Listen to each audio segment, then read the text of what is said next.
as you eat lunch, we're going to have a great presentation from SBA Edge, talking about what they're doing and as they deploy the edge data centers that are critical components of both 5G deployments and fiber and a lot of what we've talked about earlier today. So if I could have Jared and Ricky come up. I know that we're going to start with I think a video and a slide, and then we'll have a conversation. Good to see you. Hey, Jared. I'll take the center this time. Yeah, I'm left-handed, so. Yeah, so I guess we can key the video first and get our faces off of there. Yes.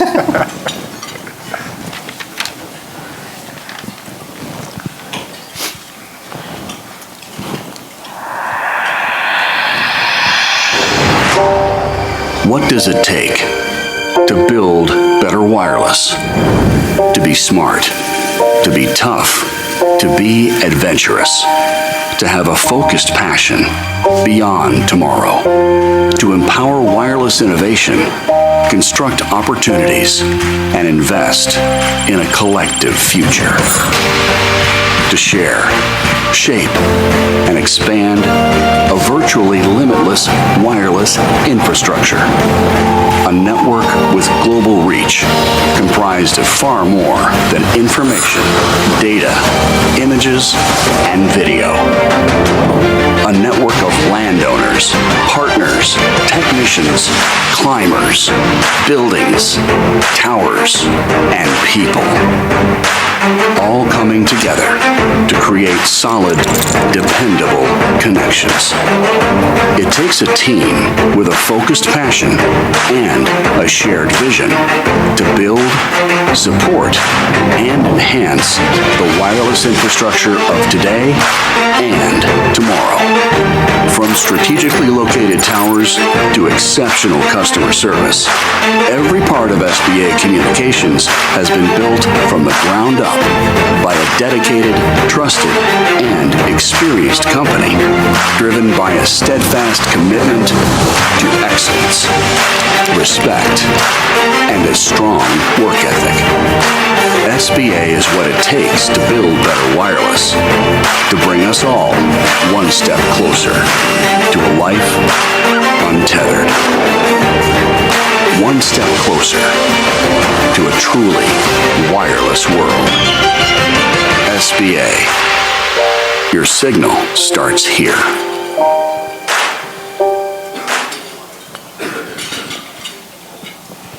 We go from here? Yes, we can start. That was a great introduction of SBA and your mission.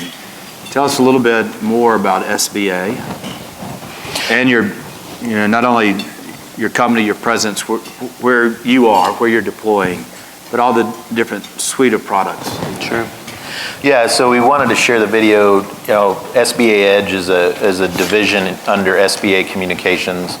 More people have probably heard of SBA Communications, the tower company, than SBA Edge, and so we wanted to make that connection. SBA Communications has been a tower owner for the better part of 20 years. We're in 16 countries, including the U.S. In the U.S., we're the third largest cell tower owner with about 18,000 owned towers and probably another 20,000 that we manage for other parties, whether it be railroads, utility companies, etc. We've also got a pretty large managed rooftop division that manages rooftop rights for a lot of commercial real estate owners. We're listed on the NASDAQ, S&P 500 company, about a $24 billion market cap. And what SBA Edge was created was initially, just like some of the larger tower companies, looking to diversify revenues. SBA bought a couple of data centers, traditional data centers, over the last few years. One in Chicago, one in Jacksonville, Florida, and then one in Sao Paulo, Brazil. An extension of that then led into, with the deployment of 5G and more data coming to the towers, was to see if SBA could utilize that real estate at the bottom of those 18,000 towers to be able to provide colocation, whether that be for edge computing companies, that may be deploying things for IoT, autonomous vehicle data collection, utility collection of data. But also, we've started to partner a lot more closely with fiber network operators, like most of you in this room, providing colocation for them to support their network efforts, whether that be fiber to the premise for rural broadband deployments, or middle mile or long haul regeneration sites for long haul networks. We've got the real estate, it's developed, it's zoned, and it usually makes it a lot easier for the fiber operator to deploy their sites. And Ricky, I don't know if you have anything to add to the introduction. Well, I can talk a little bit about the products on the next slide.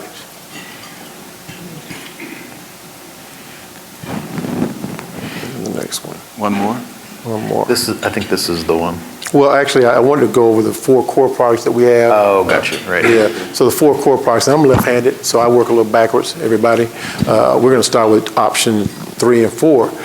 Our one cabinet and dual cabinet solutions, those are more suited for establishing a local network POP, as well as fiber regeneration. The option 2 is our hybrid colocation facility, can hold up to 6 cabinets. It's great for network expansion, and it's also customizable as far as providing cooling as well as power. But the bell cow is, and the one that we're most proud of, is an edge data center. It's a multi-tenant environment, can hold up to 8 cabinets, and has all the amenities of a traditional data center with redundant cooling, power, fire suppression, 24-hour monitoring. And then, I don't know if you want to go to the other slide and to talk about it, but as we talked about, all the deployments are going on in the country right now, the 5G and small cell deployments. Why is this product so important in today's architecture of networks? And if you could just talk about, what this enables. You talked a little bit in your introduction, but as we have this explosion of fiber, the building of 5G, why does this make so much sense? Yeah, I think a big, the wireless networks, historically AT&T, Verizon, T-Mobile have deployed shelters at our facilities, at all the tower company facilities for years, right? That ranged from, the option 2 you see there, maybe a 10 by 20, 12 by 20 shelter, down to just single or dual cabinets in support of their wireless networks. With 5G now, you're seeing with the significant increase of data that's coming and hitting further out into the network, right? You're seeing the 5G carriers or the wireless carriers have to change their distribution of their networks, right, further out into the edge. Dish is a great example in that, they're building a new network from the ground up. So you kind of see their architecture did a lot of this local, and of course a lot of that's being, in partnership with AWS, but they're pushing their aggregation or distribution of their data networks further out into the cellular network. And so you can't have, it used to be the bottleneck, right, in the wireless networks was the wireless portion, right, to the tower. Now with 5G, that's really no longer the bottleneck anymore, right? It's actually in the infrastructure, but connecting these tower sites back to the midso. Yeah. So how do they distribute that network further out and alleviate some of the stress on the metro networks coming back to their major midsos, right? They do a lot of that at our sites and have continued, have done it for years and are continuing to push further out so that they can make that network, more diverse, more reliable, and then also alleviate some of the workload further out from the network. So as Dish builds a new network with new architecture using O-RAN and other new technologies, a software-based network. Do you see others following and this architecture really giving a competitive advantage that then others will follow? Boy, whether they feel like they're following Dish, I'm going to let them answer that. I'm not going to get into that.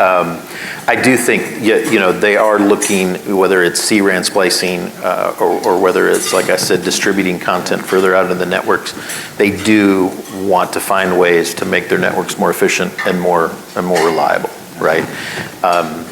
And so how each of the cellular carriers will do that within their networks, I think they have different approaches. So, Ricky, tell me a little bit. The edge data centers with your tower sites, what applications do you see this primarily enabling and the best market case business use for this architecture in data centers? Well, in addition to disaster recovery, it can be used for production site replication. But it's also big with gaming, content delivery. We're finding that quite a few of the WISP, it's just great for all the enterprise fiber regeneration for carriers as well. Those are the general applications that's being used for it right now. This morning we had a number of panels addressing AI and what that will do with pushing to the edge or extending the edge into the networks to accommodate the new demand and applications. Do y'all see that as also a complementary benefit to what y'all are deploying on the AI side? So we've already seen some obviously AI deployments or in support of AI in our brick and mortar or traditional data centers in Chicago, right, primarily. We've started to have some conversations this year with companies that are looking to deploy those types of workloads further out into the edge or into markets that traditionally may not have traditional data centers, right? So there's just smaller markets where there's never been the growth of the traditional data center out there, and there may be not enough to support it.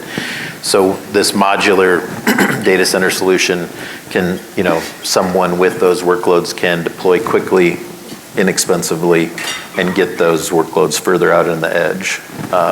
And so we do hope, obviously, that we're well positioned to be part of that infrastructure as it grows. So in tier 2 and tier 3 markets, rural markets and applications, does this bring more advanced edge and computing capability to those areas that might be underserved or unserved? I think what we see happening at tower sites in our, call it tier 3 or rural markets, is basically kind of an ecosystem's being created there, much like the carrier hotels that we've all used for years, right?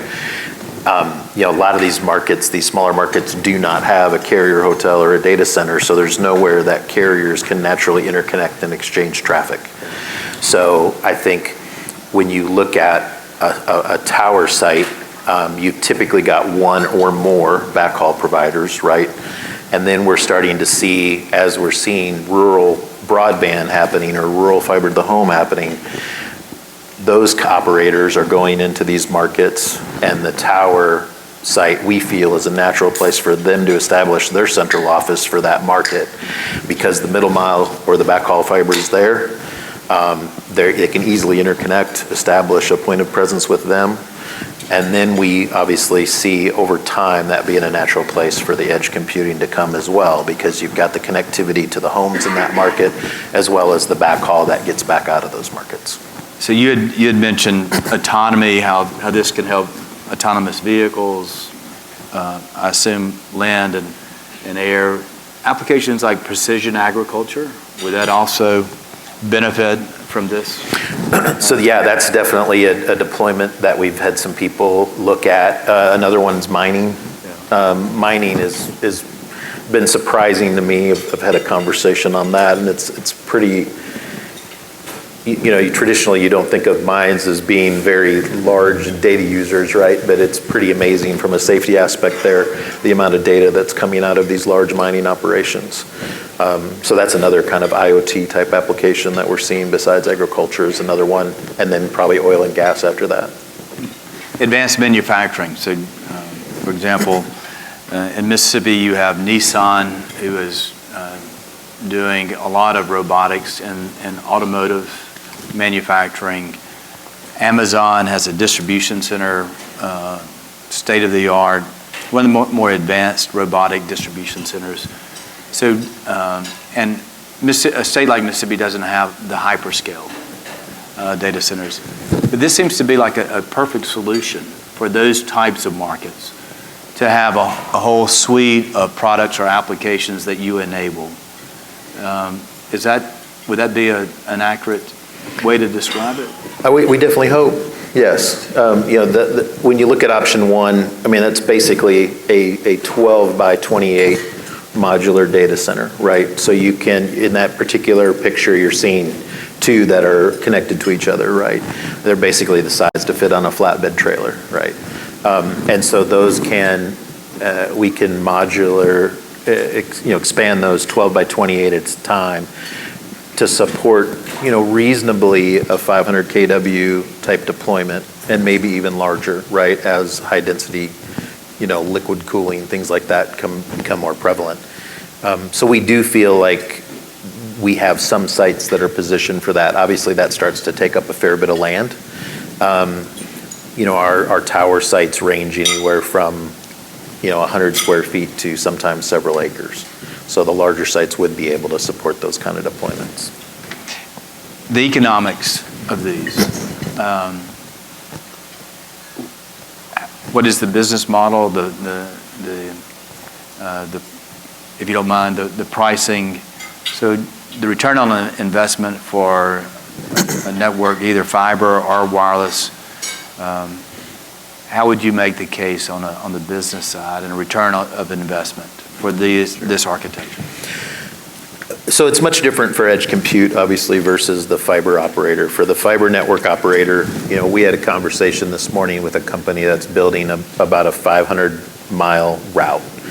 And one of their regen sites that they needed for their network, just to get commercial power established at that target regen site was going to cost them, several $100,000. And so, we typically obviously already have commercial power at these sites, and in most cases backup power as well with generator.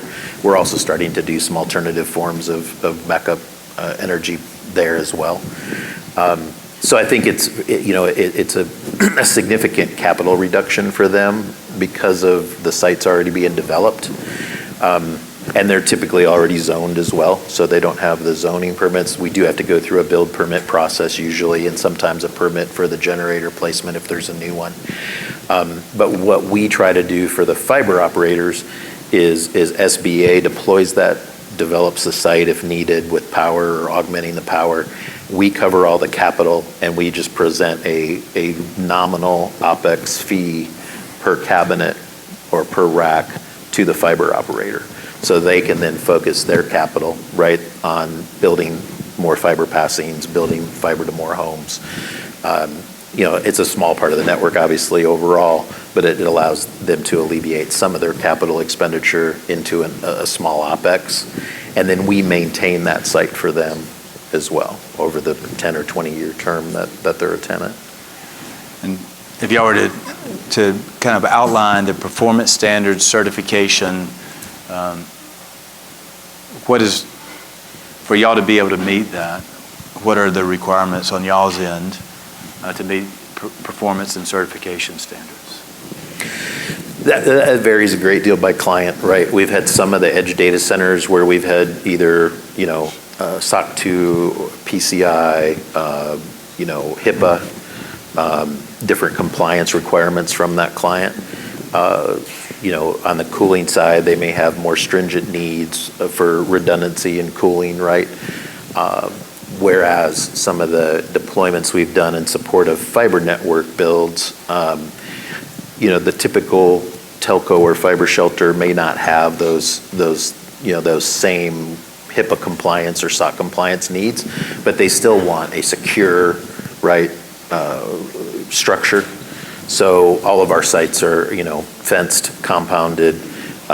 We can deploy, CATV, obviously we can deploy access controls. We have, 1 and 2 step access controls at some sites. So we can customize that to the carrier or the edge compute client's requirements.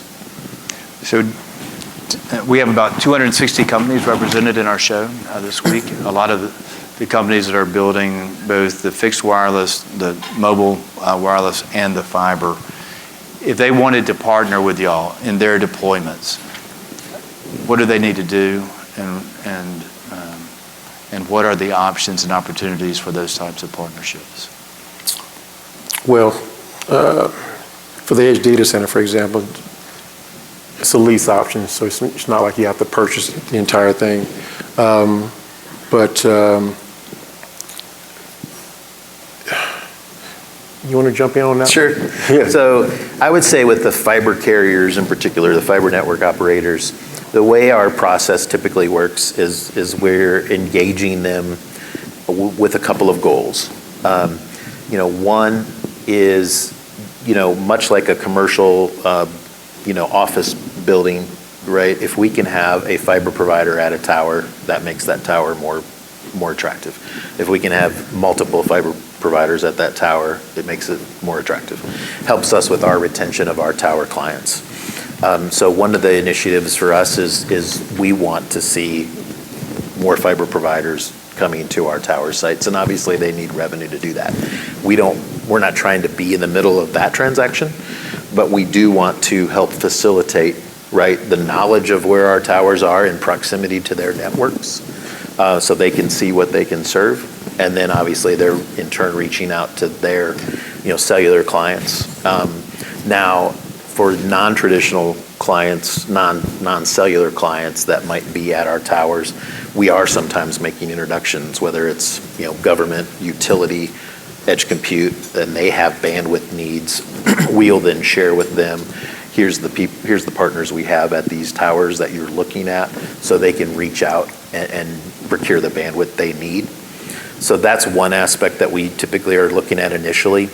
And then we're usually meeting with either their sales engineering or their engineering and operations teams to find out, as they expand in new markets, maybe where they might need facilities like this, and whether we've got any sites that are suitable for them, or if they're building a middle mile route, right, where we may have tower sites along their bill that could be beneficial for their regen sites.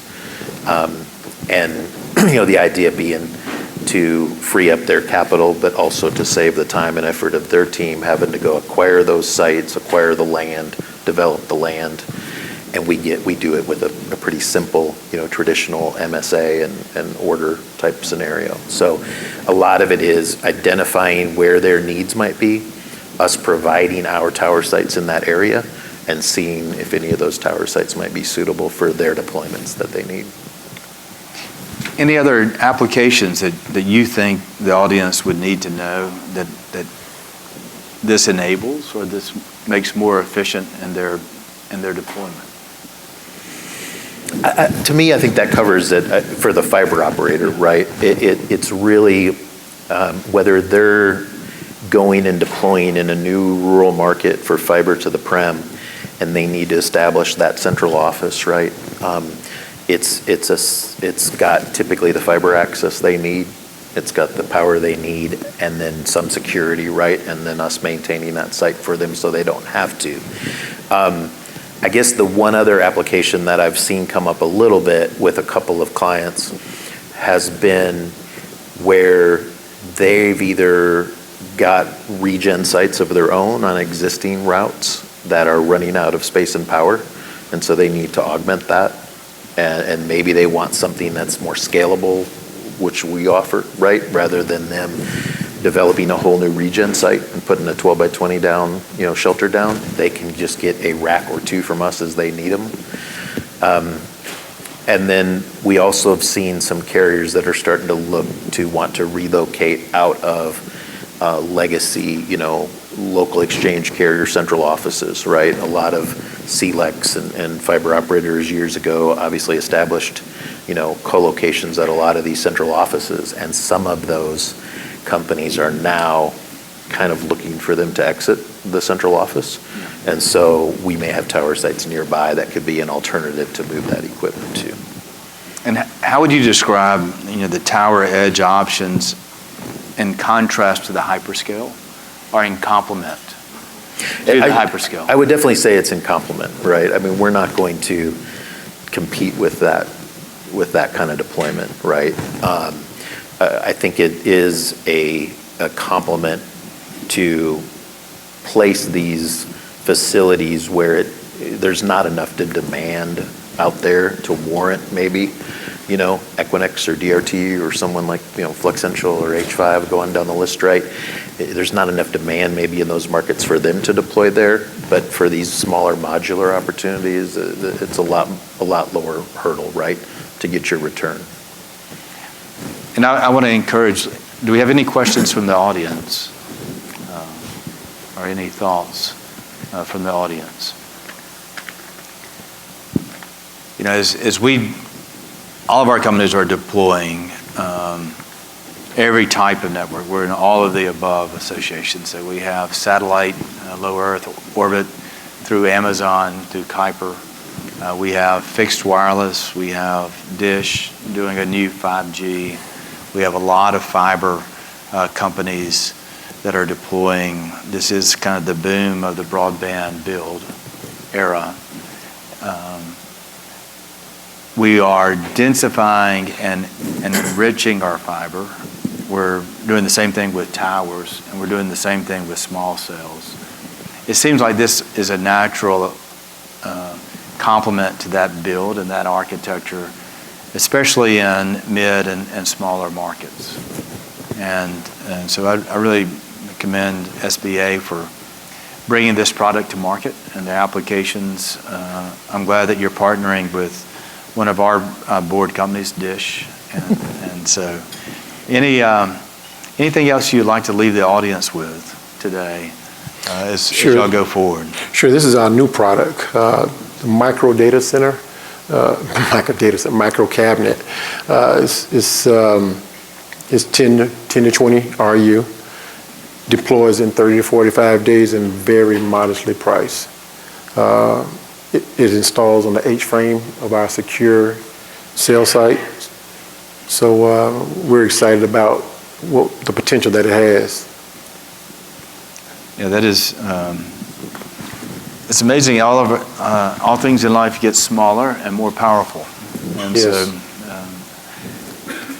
So it's a great deployment. We really appreciate SBA's participation in the show. We've got a question back here. So I feel like the guy from Indy.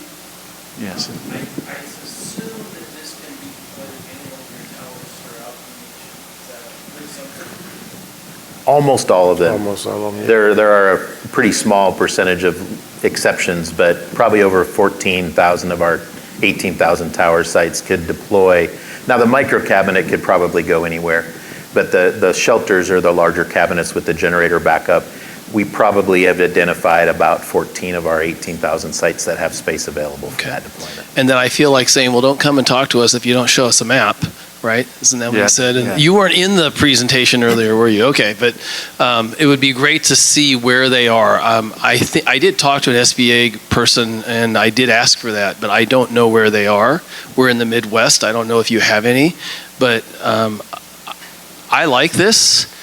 Would love to be able to do it, but just don't know where they are, and don't know where to talk to you guys about them, number one. And number two, I have no idea what the potential costs of these things are.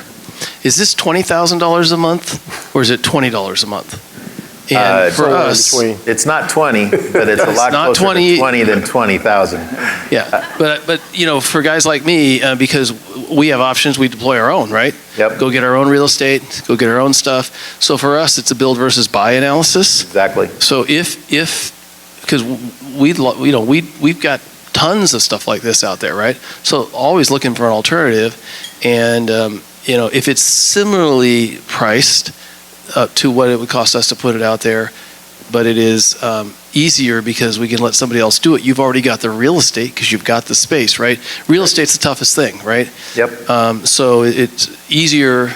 So just, anyway, so I have followed up with you guys. Would love to hear from you again, but that's the information I asked for last time. It was tough to get.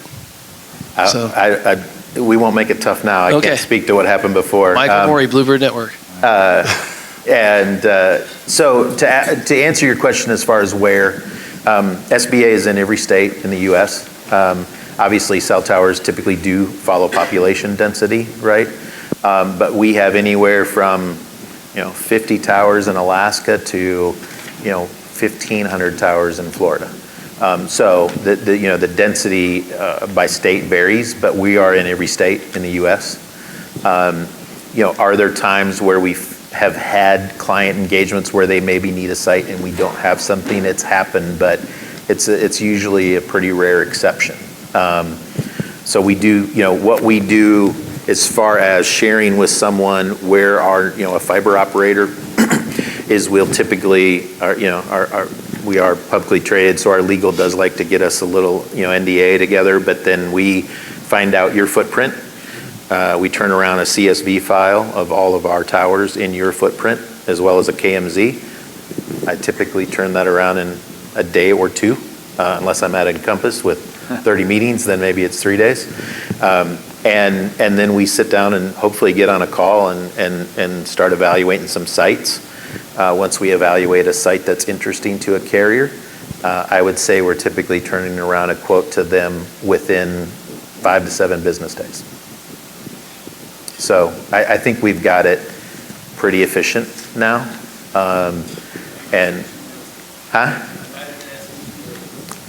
Yeah, timing, maybe timing was bad, but I do think we have it down now and we can be very responsive to you. Question. Yes, sir. So, question or comment.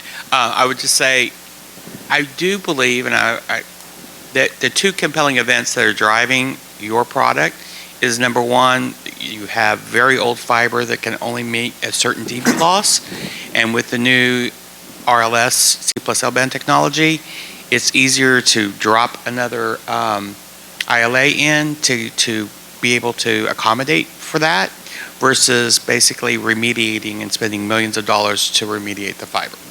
So that's number one. And then number two, with the cell, with the 5G and with a lot of the upgrades of current wireless backhaul, many of those huts are full. And it's not even documented very well. You're trying to turn up quite a few backhaul and you find out there's no space left. So those seem to be the two things that are driving the different options that you showed up. Are you seeing more demand as some of these cell tower backhauls are being upgraded from like 1 gig to 10 gig as an example? We are. Sometimes you're right that, whether it's AT&T, Verizon, T-Mobile, right, they may not have space because of 5G being deployed in their shelter anymore. Historically, they would kind of let the cell tower backhaul provider maybe install on their platform or in their shelter. And now, either for security reasons or for space reasons, they are looking for that fiber operator to maybe get their own space at the tower. That's a lot of where this micro cabinet that you see here has come from, right? Because these can be quickly deployed, so that if a carrier that does cell tower backhaul is looking to upgrade a site from, say, 1 gig to 10 gig, right?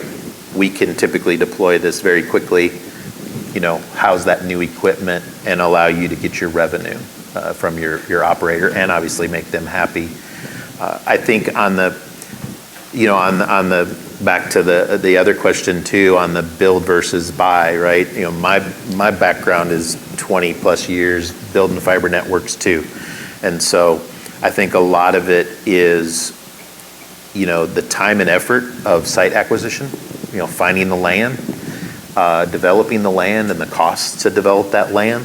So it's a speed to market or a speed to deployment advantage. And And then I think when you look at the fact that if you do have to go procure your own land, right, and you're paying $500, $700, or sometimes more for a ground lease from some, church was a good go-to for me, or commercial real estate company that might have some spare land, right? You factor in that ground lease for you. We've got a cost advantage there, I think, when you look at the overall cost of ownership over 10 years or so, right? Because the site's already developed, you're not having to pay to get commercial power to that site and pay for the ground lease as well.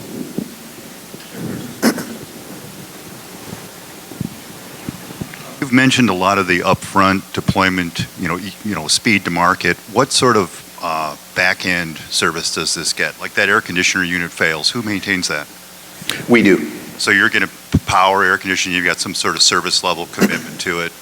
Correct. So what we do is we maintain the shelter, and if there is a generator deployed in connection with the shelter, the cabinet, we maintain that equipment. The fiber operator is obviously responsible for building your fiber to the site, and then you're responsible for the equipment that you install. Power, for example, typically with the fiber operators, we actually set a meter just for your cabinet or shelter, and we actually do that on a pass-through. So we're not even marking up your power needs, right? That would be just as if you own the site yourself, right? We're gonna take that monthly bill, put that usage on your bill the next month, and pass it straight through to you. Hey, Jared, I'm Shane Hoff right over here. Shane Hoff with Granite Telecommunications. The question I have is about, along the same line, as you're adding these services, and I think you guys are innovating and going to probably be adding more, the need for fiber connectivity to these sites, it becomes more and more important.